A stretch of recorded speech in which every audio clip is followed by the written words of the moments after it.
आप एक दिन में नहीं मरते हैं, आप धीरे धीरे मरते हैं।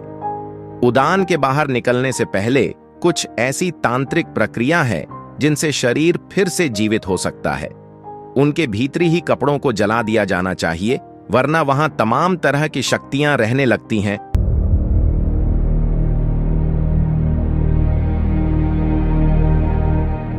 नमस्कार सद्गुरु।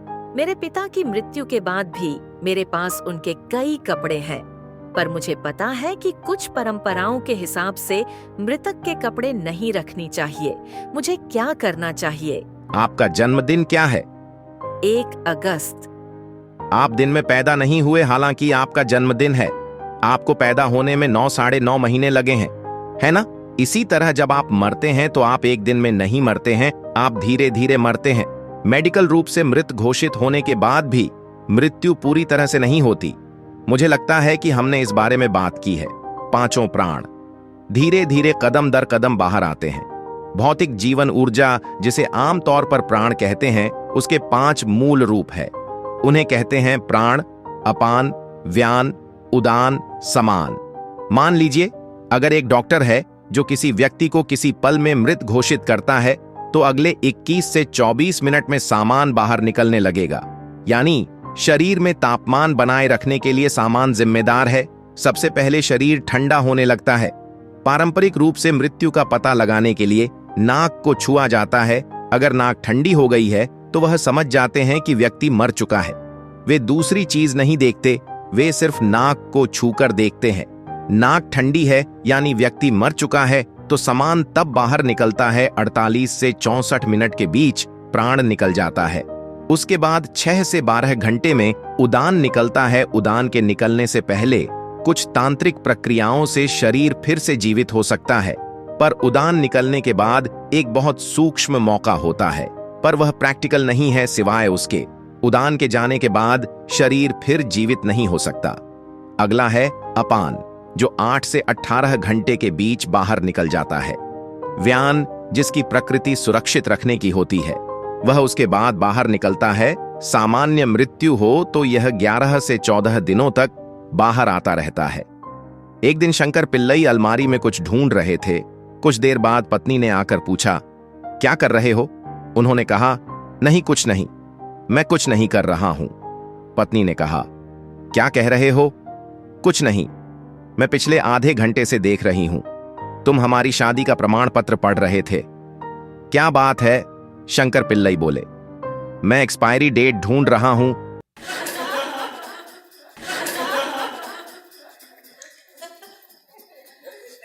तो हालांकि मृत्यु की समाप्ति तिथि हो सकती है, पर व्यक्ति एक दिन में नहीं मरता। यह धीमी प्रक्रिया है, वाकई हो, अभी हो रहा है, धीरे धीरे। योग से आप मृत्यु के मार्ग में रुकावट डाल सकते हैं, पर उसे रोक नहीं सकते। दैनिक अभ्यास एक रुकावट है जिससे यह धीमा हो जाता है, पर रुकता नहीं है। आज आपके पुराने कपड़ों से हम आपका डीएनए ले सकते हैं। आपके जाने के बाद 100 साल बाद हम आपका क्लोन बना सकते हैं, हाँ या नहीं, आपको पता है। तो कम से कम आपकी भौतिकता है कि आपके कपड़ों से जो ली जा सकती है, और हम आपको फिर से बना सकते हैं। कम से कम आप जैसा दिखने वाला व्यक्ति बना सकते हैं। हम शरीर बना सकते हैं। तो आप अभी भी हर जगह मौजूद है। जब योगी मरते हैं तब उस कुटिया को जला देते हैं जिसमें अकेले रहते थे। ऐसा करने का तरीका है, मैं नहीं बताऊंगा, क्योंकि मैं नहीं चाहता कि आप यहां कॉटेज में आग लगा दें।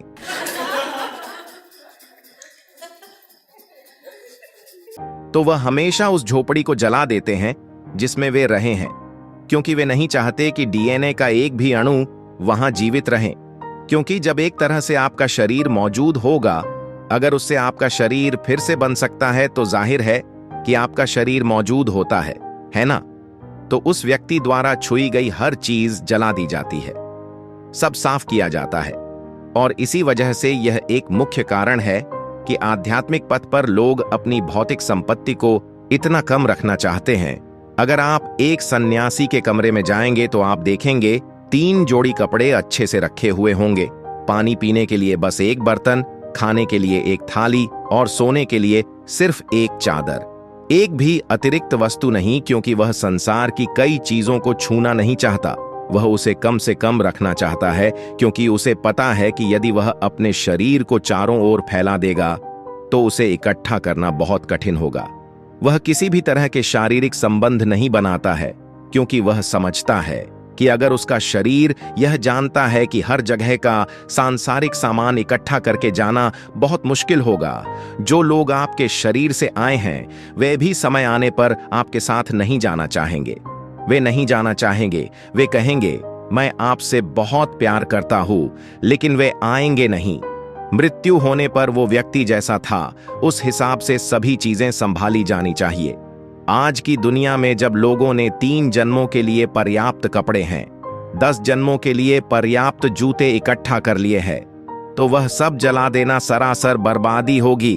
और वैसे भी उनके जीने का तरीका और शरीर छोड़ने का तरीका ऐसा होता है कि वे हमेशा इस धरती पर फिर से आते हैं। सब जलाने का कोई मतलब नहीं है। कम से कम जो चीजें शरीर से बहुत करीब से जुड़ी हुई है, जैसे उनके भीतरी कपड़े, वैसी चीजें जला देनी चाहिए। उन्हें जरूर जलाना चाहिए, क्योंकि वरना वो जीव आसानी से आगे नहीं बढ़ पाएगा।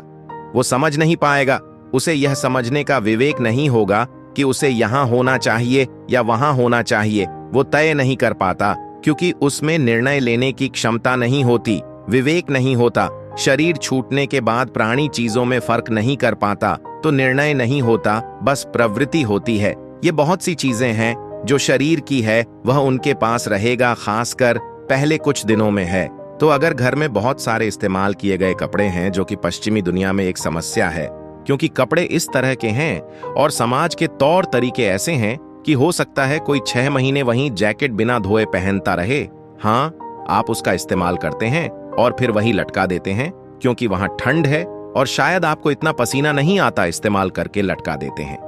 भारत में ऐसा संभव नहीं। अगर किसी चीज का इस्तेमाल होता है तो उसे धोया जाता है।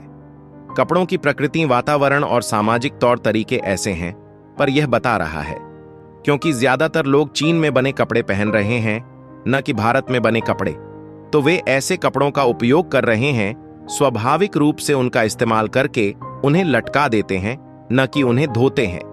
इन बातों का ध्यान रखकर हर पहलू को संभाला गया था, पर हम इसे बड़े पैमाने पर खो रहे हैं। इन कपड़ों बार बार इस्तेमाल करके लटका दिया जाता है, तो आप प्रयोग कर सकते हैं। वैसे आज कुत्ते मौजूद है। अगर आप एक पुलिस का कुत्ता लाएं और यहाँ 1000 जैकेट हो और आप उसे कहें कि जिम की जैकेट बताओ, तो वह बता देगा, ओ गॉड नहीं, बस डॉग है।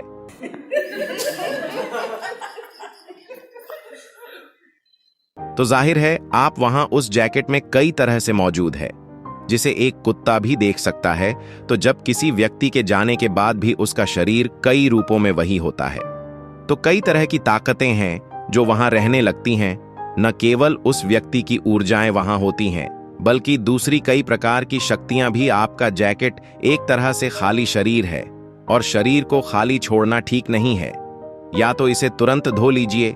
भारत में सभी महंगे कपड़ों को धो दिया जाता है। पहले 10 या 11 दिनों में सभी कपड़ों को धोकर अलग अलग जगह बांट दिया जाता है, न कि एक ही जगह। सारे कपड़े एक ही परिवार को नहीं दिए जाते।